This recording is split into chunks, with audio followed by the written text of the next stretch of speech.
मुअज़्ज़िज़ सामीन निगरानी, अब वो घड़ी आन पहुंची है कि जब हम दावत दें हमारे बीच मौजूद एमएलए उड़ी जनाब डॉक्टर सजाद शफी साहब को।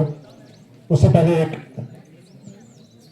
शेयर करना चाहूँगा कि चेहरा खुली किताब है उन्वान जो भी दो, चेहरा खुली किताब है उन्वान जो भी दो, जिस रुख से भी पढ़ोगे मुझे जान जाओगे।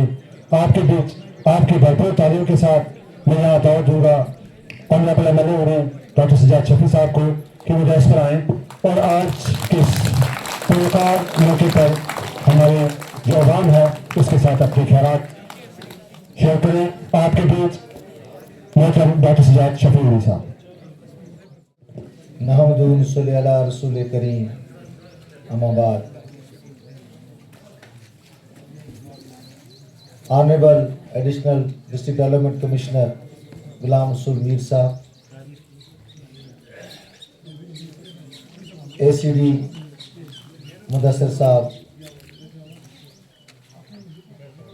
Action PHE, XEN RNB, district Baramulla के ऑफिसर साहिबान, बीएमओ और यहाँ पे आए हुए बाकी ऑफिसर साहिबान, एडब्ल्यू इलेक्ट्रिकल तहसील से ऑफिसर साहिबान आए हुए हैं, अस्सलाम वालेकुम। और बिलखुसूस मेरी चुरुंडा के बुजुर्गान, नौजवान, माएँ और बहनें, अस्सलाम वालेकुम। वालेकुम सलाम तो जवाब दियो है ना कि गर्मी लग गई दिया। हाँ,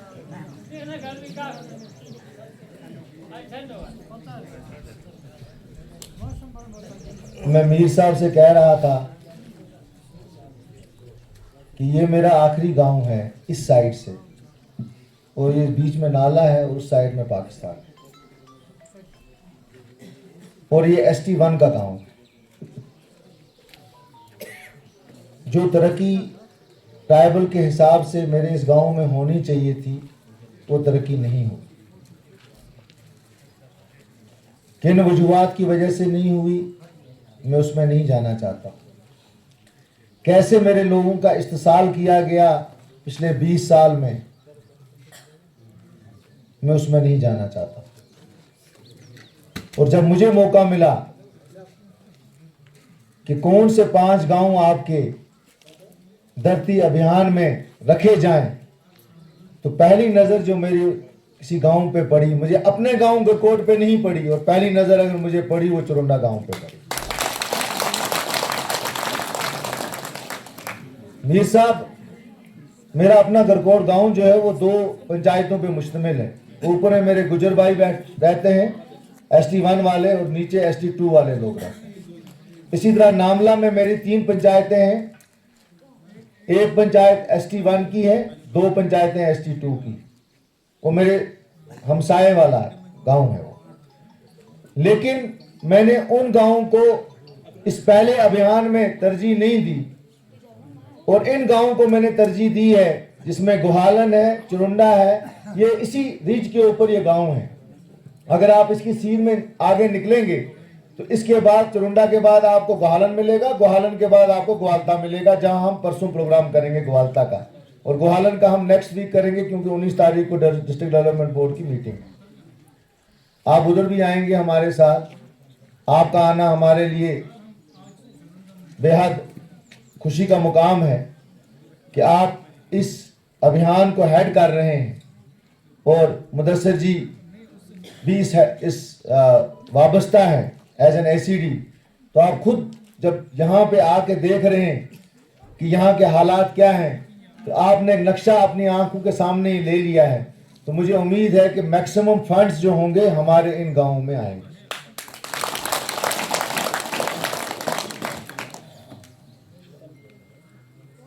मैं तो सियासत करने नहीं आया। मीर साहब, इन गांवों के साथ पिछले 20 साल में सिर्फ सियासतें हुई है। यहां सिर्फ सियासतगिरी चली है, सियासत की गई है, क्योंकि हमारे यहाँ पे जो हमारी ST की पॉपुलेशन है इस पॉपुलेशन में डिफरेंट कबीले रहते हैं और उसी सियासत की वजह से हमारे ये गांव जो है ये पसमानदा रह गए। और मैं नहीं चाहता हूं, सियासत करेंगे हम 5 साल के बाद, 5 साल के बाद बताएंगे कि हमने क्या किया और पीछे से आने वाले लोगों ने जो उस वक्त किया था उन्होंने क्या किया। हम ये चाहते हैं कि मैं इस चुरुंडा को, इस भारत अभियान के तहत मैं इस चुरुंडा को एज ए मॉडल विलेज के तौर पे पेश करना चाहता हूं। और जैसे कि मीर साहब ने भी आपसे कहा और मुदस्सिर साहब ने भी कहा कि कौन कौन सी स्कीमें हैं जो हम इस गांव में ला सकते हैं, वो स्कीमों का आपने फायदा उठाना है। 1 महीने में आपने ये देखा, ये स्टार्स हमारे ऑफिसर साहिबान ने लगाए हुए हैं और आपको ये बता रहे हैं कि आपको किस किड़ा किड़ा लाभ मिल सी। हूं करता गुजरी में ही गाल, लेकिन कुछ अफसर जो है वो कश्मीरी बोले, उन्हें समझ नहीं आएगी गुजरी। मीना पहाड़ी भी आए, कश्मीरी भी आए तो गुजरी भी आए, फिर भी कहें कि हम इतना नहीं है। हाँ, सो हूं तो गाल गुजरी में करना चाहा था, गल करांगा इंशाल्लाह पीछा आगे किसी रोजे। लेकिन आज इसलिए मैं उर्दू में बात कर रहा हूं ताकि हमारे ऑफिसर साहिबान को पता चले कि मेरे साथ कई ऑफिसर साहिबान जो हैं वो डिस्ट्रिक्ट बारामूला से हैं, बाकी लोगों से। मैं आपको बताना चाहता हूं कि पिछले दिनों जब शेलिंग हुई तो हमारे ये गांव जो थे ये सुनसान थे, लोगों को हमें यहां से निकालना पड़ा। और तब भी मैंने एक चीज बोली थी कि फैसले तो एसी रूम्स में होते हैं, खा वो दिल्ली से होते हैं या इस्लामाबाद से होते हैं, लेकिन सफर अगर जो करते हैं तो हम बॉर्डर के लोग सफर करते हैं। यहां पे आपको कई लोग मिलेंगे मीर साहब जिनकी टांगे नहीं है, बाजू नहीं है, डिसेबली है, क्योंकि वो अपने माल मवेशियों को लेके गए हैं और उसके बाद आईडी में उनका वो हादसा हुए। लेकिन वो 4 दिन तो सब आते हैं, उसके बाद कोई नहीं आता है कि हमारे लोगों के हालात क्या है। मैं ये चाहता हूं कि इस धरती अभियान के साथ जो भी डिपार्टमेंट जुड़े हुए हैं, मैं आप लोगों से ये रिक्वेस्ट करूंगा कि अगले 15 दिन भी आपने यहाँ रहना है। आज डिस्ट्रिक्ट एडमिनिस्ट्रेशन के लोग आए हैं, बाकी मेरी ब्लॉक की एडमिनिस्ट्रेशन यहाँ रहेगी ताकि आप लोगों को पूरी सुविधा मिल सके। जैसे सरपंच साहब ने कहा, चलो फूड एंड सप्लाई साइड में हमें यकीन है कि भाई 3 ही केसेस थे, वो भी हमने कहा भाई उसको भी, उनको भी डिलीट कर दीजिए। लेकिन जो बाकी हैं, जो बाकी चीजें आपको इस अभियान के तहत मिलने वाली है, उसका इस्तेमाल करो, उसको यूटिलाइज करो। जैसे मीर साहब ने आपको कहा, मीर साहब हॉर्टिकल्चर के डायरेक्टर रह गए, मेरे से अभी यही बात कर रहे थे। गए पुराने जमाने जनाब बड़िया बड़िया खोड़ियां होंगियां सी, ये हमारे दादाओं ने, परदादाओं ने, नानाओं ने, पुश्तों ने लगाई है और हम अभी तक खा रहे हैं। उन्होंने ये चीजें तो खा के दी और अपनी भी तो कोई लाओ ना जी अगली नस्लें भी खा सकन। तो हाई डेंसिटी अखरोट लगाने हैं, ये गर्म इलाका है, इधर नींबू, संतरा, जैतून का तेल वो भी यहां उग सकता है। हम अपनी जमीनों को क्यों, कम जमीन है जितनी भी है, थोड़ी थोड़ी उसका इस्तेमाल करना है। ये पहाड़ी इलाका है, शीप फार्म पर लीजिए, 10-10 ही यूनिट्स आप शीप के ले लो, 10-10, 20-20, 50-50 तो कम से कम कह सकता। खुद कफील तो हो सकते हैं ना। एक नौजवान को अगर नौकरी नहीं मिल रही है, अभी हमारे यहाँ उड़ी में एनिमल हस्बेंड्री वालों ने और शीप हस्बेंड्री वालों ने बहुत जबरदस्त काम किया है। Mir sahab, they are doing a very commendable job. हमारे यहाँ नौजवानों ने 2-2 गायों का यूनिट लिया, सब्सिडी थी उसमें। उन्हीं लड़कों ने अगले साल अब 10-10 गायों का यूनिट लेना शुरू कर दिया। इतना उनने कमाना, और साथ में और भी 10 लोग उसमें कंपनसेट हो रहे। इसी तरह शीप फार्म्स हैं, ग्वालन है, ग्वालता है, जमीनें हमारी इतनी हैं, शीप फार्म्स आराम से डेवलप हो सकते हैं। 50 शीप्स का, 20 शीप्स का, 100 शीप्स का, इसको डेवलप करने की कोशिश कीजिए। खुद कफील होने की कोशिश कीजिए रोजगार में, क्योंकि नौकरियां मिलना आज बड़ी मुश्किल हो चुकी है। मीर साहब, एक जमाना था जब मेरे वालिद साहब ने आरटी स्कीम की, इस किसी इलाके में यहाँ पे हमारे पास एसटी में 10th क्लास का लड़का नहीं था, और नीचे वाले तिलावाड़ी से, बलकोट से लड़के जो हैं वो उसको आरटी स्कीम में लगे। और उस पर जनाब शफी साहब ने एसटी के लिए 10वीं क्लास ही रखी थी, लेकिन वो 10वीं में भी बहुत ही कम लोग मौजूद थे जो वो आगे बढ़ सके। हमारे जाडियो साहब जो हैं उसी टाइम के वो प्रोडक्ट हैं आज माशाल्लाह, क्योंकि इन्होंने फिर आगे जो है पोस्ट ग्रेजुएशन की कंप्यूटर्स में किया तो आज इस मुकाम पे पहुंचे हुए। आज हमारे उसी आरईटी स्कीम में मास्टर ग्रेड लोग पहुंच चुके हैं। पिछले दिनों डीपीसी हुई मास्टर ग्रेड, हमारे मोर देन 70 टीचर्स जो है मास्टर ग्रेड में गए। सो खुद कफील होने की जरूरत है। अब इसी अभियान के तहत आपके 3 सेंटर्स यहाँ पे सोशल इसके चल रहे हैं, आईसीडीएस के 2 और सेंटर्स आ रहे हैं। सो इस स्कीम का फायदा उठाना है। मैं सरपंच साहब से भी कहूंगा, मैं यहाँ के गयूर अवाम से भी कहूंगा, यहाँ के सोशल एक्टिविस्ट से भी कहूंगा, फिलहाल आप लोग सियासत को रख दीजिए एक जगह। असि पहाड़ी भी चाहते हैं ना ताकशेता रखो, फिलहाल ताकशेता रखो, सियासत असि भाई साहब बात कर सकते, लेकिन इस वक्त गांव की डेवलपमेंट की बात कीजिए। ये प्रोजेक्ट्स, ये स्कीमें बार बार नहीं आएंगी, ये मैं आपको बोल दूं। मेरा काम है स्कीम को लाना, मेरा काम है गांव में इस प्रोजेक्ट को लाना, ऑफिसर साहिबान को लाना। अब इससे खुद कफील होना आपका काम, आपने इसको करना है। बार बार ये स्कीम नहीं आएगी। इस बार ये गांव हुआ है, अगली बार गुरकोट होगा, उसके बाद नामला होगा, उसके बाद बलकोट होगा। आप ST2 वाले भी, क्योंकि 2011 के सेंसस के हिसाब से किया गया था, इसलिए ST1 के ही हमने 5 गांव इस बार आए। अगली बार अगर 10 गांव हमारे आए लिए जाएंगे तो वो ST1 से भी 5 होंगे, या 2 ST1 से होंगे, 5 ST2 से होंगे। इसलिए ये एक मौका है चुरुंडा की आवाम के लिए, नौजवानों के लिए, माओं के लिए। आपके पास आधार कार्ड की भी सुविधा यहीं पे, हर चीज आपको यहीं मिलेगी, हेल्थ की फैसिलिटीज यहीं पे मिलेगी। हमारी इन बच्चियों ने, NRLM की बच्चियों ने देखिए ये लाया है, इनको भी मैंने बोला है कि आप भी यहाँ की बच्चियों को भी इसमें ले आइए, इस मिशन में। कितनी अच्छी अच्छी चीजें इनने बनाई हैं, खुद कफील होने की कोशिश करनी है। जो इस अभियान के तहत जो आपको मिल सकता है मैक्सिमम लेना है। मैं सरपंच साहब से भी कहूंगा, क्योंकि आप यहाँ 2 बार सरपंच रहे हैं, आपको इलाके का पता है। जो मेरे बाकी एक्टिविस्ट हैं इनको भी सबको पता है। इकट्ठे होके इसको एक मॉडल विलेज बनाइए। मैं पहले भी आया हूँ, सरपंच साहब को लगता था कि शायद मैं पहली मर्तबा यहाँ आया हूँ। मैं जनाब एक ज़माने में बड़ग्राम से पैदल आया हूँ चुरुंडा से यहाँ से वापस जाके बलकोट पहुँचा हूँ रात को। मैंने बाई फुट एक इलाका छान मारा है, इसलिए मुझे सारे इलाके का पता है कौन सा इलाका क्या है। मैं पार्लियामेंट इलेक्शन में भी यहाँ पे आया, यहीं से आया, वहां से उतर के आया, यहाँ पे आया, यहाँ से फिर हम नीचे गए। इलाका मेरी आंखों के सामने है। इसीलिए मैं कह रहा हूँ कि आपको खुद कफील होने की जरूरत है। और आप खुशकिस्मत हैं कि गवर्नमेंट ऑफ इंडिया की तरफ से ये जो जनजाति गौरव वर्ष मनाया जा रहा है और धरती आबाद स्कीम की जा रही है, इसमें हमने आपके गाँव को लिया है, इसको प्रायोरिटी पे लिया गया है। अब इसको मॉडल, पहला भी कहते थे मॉडल विलेज बना दिया जी चुरुंडा। PMGSY रोड उस पर लाई गई, किन पॉलिटिकल हालात में उस रोड को बनाया गया। आज फिर भी मीर साहब, ये मैं जानता हूं कि इस रोड को मैंने कैसे जिंदा रखा। मुर्दा से आप R&B में स्पेशल सेक्रेटरी रह के आए हैं, हाँ, कैसे ये ऑलरेडी पिछली स्कीम का क्या पैसे हमने निकाल के उस स्कीम को दोबारा, मतलब मुर्दे को जिंदा करके हमने यहाँ पे ये लाई। लेकिन उस वक्त इसकी वो चीज नहीं की गई, इसकी एक अलाइनमेंट, प्रॉपर अलाइनमेंट की होती तो ये नौबत नहीं आती, ये लोग सफर नहीं करते। इसलिए वो वाली चीजें नहीं करनी है, बराए मेहरबानी ये वाली चीजें करनी है जिससे हमारा गांव डेवलप हो सके। बाकी आप लोगों की डिमांड्स हैं, upgradation of middle school to high school, ये डिमांड 2018 में भी मैंने ऑन टॉप प्रायोरिटी पे रखी।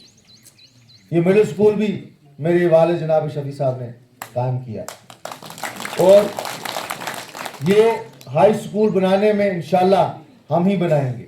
जब भी गवर्नमेंट की तरफ से कोई भी ये मौका मिलेगा कि आपके उड़ी में कोई भी स्कूल अपग्रेड होगा, यकीन कीजिए कि सबसे पहले जो है वो चुरुंडा का मिडिल स्कूल होगा। लेकिन उसके लिए अभी से आपने जगह देखनी है, ज़मीन देखनी है। एक ऐसी जगह पे, मिडिल जगह पे बनाना है जहाँ पे बड़गरा और चुरुंडा दोनों इलाकों के लोग जो हैं वो आ सके ताकि बच्चों को सहूलियत मिल सके, वो हम जरूर करेंगे। चुरुंडा बड़गरा रोड की बात आपने डिमांड में रखी है, उसका ऑलरेडी टेंडर हो चुका है। मैंने AEE साहब से पूछा, उन्होंने कहा कुछ दिनों में जो है बड़गरा से जो चुरुंडा रोड आएगी वो RNB के तहत है, इंशाल्लाह उसका काम जो हम प्रायोरिटी पे इंशाल्लाह वो हम स्टार्ट कर देंगे, वो तो वहाँ से भी आपकी कनेक्टिविटी हो जाएगी। कंपनसेशन जो PMGSY की है उसमें ये मसला है कि ADD साहब भी यहाँ मौजूद हैं, ये स्टेट को यूटी बनाया गया। यूटी में क्या है कि 3 गुना ज़्यादा पैसे देने पड़ते हैं। अगर कोई चीज़ 5 रुपये में हम स्टेट गवर्नमेंट देती थी, तो अगर यूटी गवर्नमेंट में उसको 15 रुपये में देंगे। तो हमारे पास, इनके पास पैसे हैं नहीं, तो दुआ करें कि फौरी तौर पे यूटी वापस स्टेटहुड में चली जाए, तो जो पैसे देने हैं उतने पैसे हमारे पास मौजूद हैं। वो जो हम आपको PMGSY में जो आपकी रोडों के हुआ है, कुछ का जो हुआ है ऑलरेडी जो जिनका केसेस हुए थे वो अप्रूव हो गए, कुछ जो रह गए वो भी हो जाएंगे, उसका भी हम देखेंगे। डॉक्टर्स की बात की गई है, मैंने BMO साहब से बात की है, एक डॉक्टर की अभी यहाँ पे एक डॉक्टर की कमी है। बदकिस्मती यही रही है, मैं अभी मीर साहब से और एसडी साहब से यही बात बोल रहा था। नाम नेहाद NT-PHC सेंटर, सब सेंटर्स तो खोले गए, लेकिन स्टाफ नहीं दिया गया।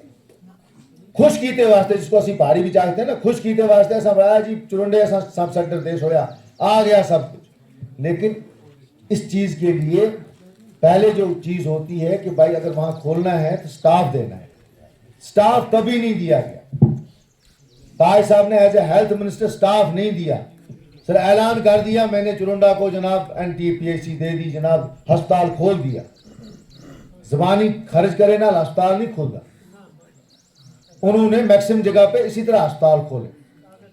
अब लम्हों ने खता की, सदियों ने सजा पाई, उन्होंने ज़बानी खोल दी। अब हम पे आ गई है कि हम इन जगहों को कैसे फिलअप करें।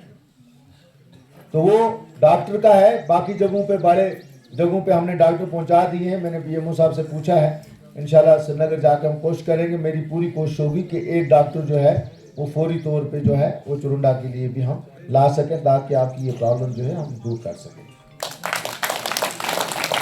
सोलर लाइट्स की बात की है, हमने पंचायत में भी सोलर लाइट्स, कई गाँव में हमने कई जगहों पे पंचायत ने जो है वो सोलर लाइट्स ही रखी, ADP प्लान में भी और उसमें भी। और ACD साहब यहाँ मौजूद हैं, हमने इनको इसीलिए यहाँ लाया कि भाई जो हमारा ADP प्लान है इस साल का, और जो BDC और ADP और PR प्लान जो है उसको मैक्सिमम जो है पैसा जो है हमें देना चाहिए, और ख़ास तौर पे इन पंचायत को दिया जाए जो हमने ये एज ए पायलट प्रोजेक्ट के तौर पे लिए हुए हैं। तो इन्होंने मुझे पूरी यकीन दहानी दी है मुदस्सिर साहब ने कि मैं इस पे पूरा काम करूँगा, और हम आपको जितना भी आपका पैसा आपकी यहाँ से डिमांड आएगी तो वो डिमांड जो है पूरी करेंगे, वो पैसा जो है हमें वो दिया जाएगा।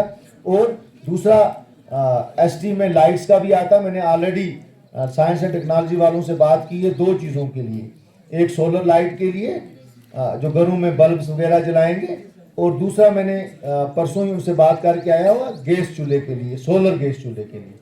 तो आप लोग भी मैंने 1000-2000 लाइटों की बात की है, और गैस चूल्हे की 500 गैस चूल्हे की बात की हुई है। इनिशियल में उन्होंने हमें मान लिया है, तो आप भी इनिशियल के तौर पे स्टार्ट में आप हर गांव से यहाँ से दे देंगे, ताकि हम देखेंगे कि किस तरीके से चलती है, किस तरीके से चलेगी। वो भी हम जो है वो सोलर लाइट्स का वो भी इंशाल्लाह ज़रूर करेंगे। तो गुजर हॉस्टल की बात तो वो तो मैंने ऑलरेडी कल DC साहब से भी बोला कि ये आपको करना है। और उस वक्त ट्राइबल के जो सेक्रेटरी थे शाहिद चौधरी साहब, उनको मैंने बोला था, हमने DPR भी बनाया, उसके बाद SDM यहाँ पे थे हमारे सरदार जी यहाँ पे, तो उनसे मैंने वो DPR बनाया था। मैंने कल भी DC साहब को बोला है कि भाई हमारा वो DPR गया तो गया कहाँ। मैं ADDC साहब भी यहाँ पे मौजूद हैं, मैं इनसे भी ये रिक्वेस्ट करता हूँ कि मेहरबानी करके ज़रा वो देख लीजिए कि वो हमारा वो DPR कहाँ गया है, क्योंकि मेरा दिल जलता है, मैं आपको सच्ची बात कहूँ। जब मेरे राजौरी और पुंछ से मेरे ST के लोग IAS और IPS और KS और KPS बनते हैं, क्योंकि वहाँ पे वो सुविधाएं मौजूद हैं वो हॉस्टल की, लेकिन यहाँ पे कौम खतरा में है। हाँ, वो खतरा में कौम करे नहीं थी। हाँ, खतरा में तो नौजवान आ गया, अगर हॉस्टल बन गया हो तो कम से कम कोई नौजवान हमारा नौकरी में भी लगते, लेकिन वो किसी ने नहीं सोचा। वोट बैंक की पॉलिटिक्स जरूर की। कौम खतरा में ना वोट सटो, कौम कदा खतरा में थी कदे कौम, मैंने तो नहीं लगता कौम खतरा में थी कदे।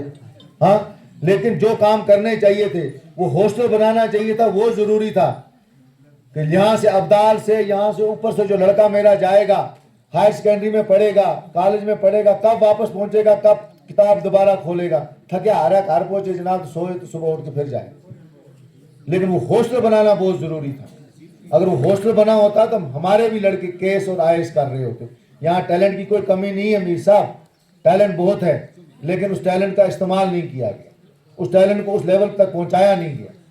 सो मेरी आपसे भी ये गुजारिश है कि इसको टॉप प्रायोरिटी पे देखिए कि वो हमारा वो हॉस्टल का कहाँ पे है, ताकि मैं ट्राइबल मिनिस्टर जनाब जावेद राणा साहब से परसों ही बात करूँ डिस्ट्रिक्ट डेवलपमेंट बोर्ड की मीटिंग में, वो ट्राइबल मिनिस्टर भी हैं, ताकि हम वो हॉस्टल बना सकें जिसमें मेरे अब ST1 और ST2 दोनों के दोनों बच्चे जो हैं वहाँ पढ़ सकें, ताकि वो एक अच्छी तालीम हासिल कर सकें। और आपकी तरह आपने जब उस ज़माने में किस गांव से उठ के आपने तालीम हासिल की और आप सीनियर केस ऑफिसर हैं, हमारे मुदस्सर जी हमारे सीनियर केस ऑफिसर हैं। हाँ, तो हम भी चाहते हैं कि इस गांव से भी कोई केस ऑफिसर बने, 1-2 डॉक्टर बने हुए हैं, तो हमें उसी चीज़ की खुशी है। तो ये ज़रूरी है। बाकी PDD की हमने ऑलरेडी 11 kV लाइन आपकी हो गई है, और उसका जो शिफ्टिंग की लाइन क्या है, वो लाइन रोड साइड पे हम चाहते हैं कि रोड साइड पे आपकी ये लाइनें चले, ताकि कोई भी फॉल्ट आए तो पता चले। तो उसका भी हमने अप्रूवल SC साहब को भिजवा दिया है, इंशाल्लाह वो हो जाएगा। LT इम्प्रूवमेंट के लिए पोल्स वगैरह का है, मैं ये चाहूँगा कि इस स्कीम में जो हमारे इलेक्ट्रिकल वाले हैं, आप इस स्कीम में वो लाएँ, ताकि वो जो पोल्स वगैरह की कमी पेशी है हमारे इस गाँव में, वो भी इम्प्रूव हो जाए। और रिनोवेशन है डिस्ट्रीब्यूशन सिस्टम का, वहाँ भी कहाँ पे हमें जो है ये इसको करना है, वो भी हम कर लें, उसको भी आप प्रायोरिटी पे रखें इसी स्कीम के तहत, क्योंकि इस स्कीम में ये है। तो दूसरी बात जो बंकर्स की बात कही है, तो बंकर्स का हमारा यही है कि अभी RDT डिपार्टमेंट ने 2-2, 3-3 बंकर्स ACD साहब यहाँ रखे हैं, लेकिन जैसे इसने बताया हमारे सरपंच साहब ने, इलाका आपने देखा टोपोग्राफी क्या है। अब एक हम कम्युनिटी बंकर यहाँ बनाएंगे, शेलिंग होगी, कहाँ सारे लोग दौड़ेंगे उस बंकर में घुसेंगे।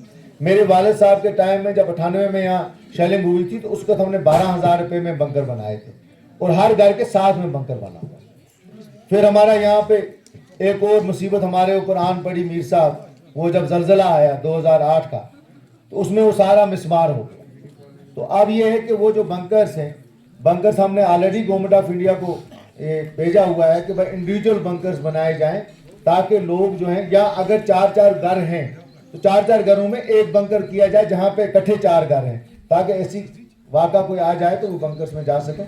उसके लिए हम ऑलरेडी काम कर रहे हैं, इंशाल्लाह वो काम जो है वो ज़रूर हो जाएगा। बाकी हम आते रहेंगे आपके बीच में, हम आपसे हैं, आप हमसे हैं। हम हमेशा ये समझते हैं कि हम अगर उस ऐवान में पहुँचे हैं तो आपके वोटों की वजह से पहुँचे हैं। सरदारी अवाम का हक है, ये मेरे वालिद साहब का नारा था 1971 का, तो हम उसी पे बिलीव करते हैं कि सरदारी जो है वो अवाम का हक है। आपकी वजह से हम भी हैं, हम भी यही चाहते थे कि सरदारी आपको वापस मिले, और गवर्नमेंट ऑफ इंडिया ने वो सरदारी दी है। हमें उम्मीद है जो आधी तो दी है, अब आधी इंशाल्लाह वो पूरी करके हमें स्टेटहुड बन के वो दे देंगे। अभी कुछ चीज़ें हैं, रुकावटें हैं, जिसमें हम पूरी तरह नहीं कर पाते हैं, लेकिन हमें उम्मीद है कि इंशाल्लाह होगा। लेकिन इस वाले प्रोजेक्ट से धरती अभियान के तहत मेहरबानी करके मैं अपने चुरंडा की आवाम से कहूँगा, नौजवानों से कहूँगा कि खुद को फील हो जाइए, पूरा बेनिफिट लीजिए, माएँ बहनें बुजुर्ग सारे, ताकि अगली बार जब हम आएँ तो ये जितनी भी स्कीमें हैं ये चुरंडा में ज़ोर शोर से चल रही हों, और हम इसको चुरंडा को 1 साल के बाद एज ए मॉडल विलेज के तौर पे जो है गवर्नमेंट ऑफ इंडिया को दिखा सकें कि आखिरी गांव जो हमारा चुरंडा है ये जो मॉडल विलेज के तौर पे उभरा है। मैं ऑफिसर साहिबान का, अमीर साहब का, मुदस्सिर साहब का, डिस्ट्रिक्ट ऑफिसर साहिबान का और अपने सब डिवीज़न एडमिनिस्ट्रेशन का शुक्रिया अदा करता हूँ कि आपने यहाँ पे एक बहुत अच्छा प्रोग्राम किया। मैं अपने सारे मुलाजमीन का शुक्रिया अदा करता हूँ। और आखिर में मैं सिर्फ टीचिंग कम्युनिटी को एक रिक्वेस्ट करूँ कि आप लोगों से फ्यूचर जो हमारा है बच्चों का, वो आप लोगों से मुंसलिक है। बराए मेहरबानी करके मेरे वालिद ने भी अपना कैरियर एज ए टीचर किया था और वो ही used to be feel proud that I belong to this teaching community. हमेशा वो फख्र से कहते थे कि, और मैं भी ये कहता हूँ कि education is in my genes. So मैं टीचर साहिबान से यही रिक्वेस्ट करूँगा ख़ास तौर पर कि 2 किलोमीटर 5 किलोमीटर कुछ नहीं होता है, 7 किलोमीटर आज रोडें हैं हर जगह। मेरे वालिद साहब जब टीचर थे तो वो गरकोट से परनपीला स्कूल हुआ करता था, तब वहाँ आया करते थे, और हाशिम अली खान कमलकोट से आया करता था पढ़ाने के लिए बच्चों को। 15 किलोमीटर वो डेली ट्रेवल करते थे, बच्चों को पढ़ाते थे। तो आज तो खुदा का फजल है, हर जगह गाड़ियाँ जाती हैं, आपको गाड़ियाँ भी हैं। मेहरबानी करके बच्चों को पढ़ाइए और इसको एक मिशन लीजिए कि हमें फ्यूचर जनरेशन को पढ़ाना है। इसलिए इस फ्यूचर जनरेशन को बचाने के लिए मैं टीचर कम्युनिटी से हाथ जोड़ के रिक्वेस्ट करता हूँ कि बच्चों को पढ़ाइए। और ये 2 किलोमीटर जनाब मैं नहीं जा सकता, 3 किलोमीटर नहीं जा सकता हूँ। आप मुझे बताइए, महाराष्ट्र का एक फौजी आके ये हमारी स्पीकर पे बैठता है, साल में एक बार छुट्टी जाता है, एक बार छुट्टी जाता है, बेचारे को 1 महीने की छुट्टी मिलती है। अगर वो महाराष्ट्र से आके यहाँ पे हमारे बॉर्डर्स को कर सकता है, क्या हम अपने बच्चों को 5 किलोमीटर या 10 किलोमीटर ट्रेवल करके नहीं जा सकते? सो मैं यही बोलूँगा कि टीचिंग कम्युनिटी से मेरी यही गुजारिश है कि बच्चों को पढ़ाइए, मुस्तकबिल को, फ्यूचर को जो है अच्छा बनाइए। अल्लाह ताला आपको भी अपनी हिफाजत में रखे, अल्लाह ताला मुझे भी अपनी हिफाजत में रखे, ईमान में रखे। वसलाम। और इस उम्मीद के साथ आज यहाँ से निकलूँगा कि इंशाअल्लाह जब कुछ 6 महीने के बाद, साल के बाद अगर हम दोबारा आएँ तो इसको हम इस धरती आबा के इस प्रोग्राम में जो चीज़ें हमारे ऑफिसर साहिबान यहाँ लाए हैं, इसको हमने 100% इम्प्लीमेंटेशन की होगी और उस इम्प्लीमेंटेशन में चुरुंडा की आवाम का एक अहम रोल होगा। आप लोगों ने इसको इम्प्लीमेंट करनी है। अल्लाह ताला आपको अपनी हिफाजत में रखे रखेगा। बहुत बहुत शुक्रिया ऑनरेबल एमएलए डॉक्टर सियाद शफी साहब।